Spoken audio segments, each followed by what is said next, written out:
শিউলি ফুলগুলো যেমন দেখতে সুন্দর, শিউলি পাতারও কিন্তু ভীষণ গুণ আছে। এই শিউলি পাতাগুলো আমরা কিন্তু বিভিন্নভাবে খেয়ে থাকি। তো শিউলি পাতার কেউ রস খায়, কেউ বড়া করে খায়। তো আমি তোমাদেরকে আজকে বড়া করে খাওয়া দেখাচ্ছি। তো বড়া করতে গেলে শিউলি পাতাগুলোকে প্রথমে ধুয়ে নিয়ে তারপরে এর মধ্যে একটু বেসন গুঁড়ো, চালের গুঁড়ো, কাঁচা লঙ্কা, নুন এইসব দিয়ে মেখে নেবে ভালো করে। মেখে নিয়ে আমি এখানে 2টো পাতা দিয়েছি, তোমরা চাইলে একটা পাতা দিয়েও করতে পারো। একটা পাতা দিয়ে বড়া খেতেও খুব সুন্দর লাগে।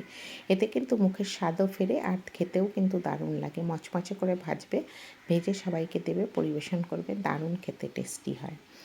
আর অনেক উপকারী যেহেতু আছে সেই জন্য বাচ্চাদেরকে তো অবশ্যই খাওয়াবে।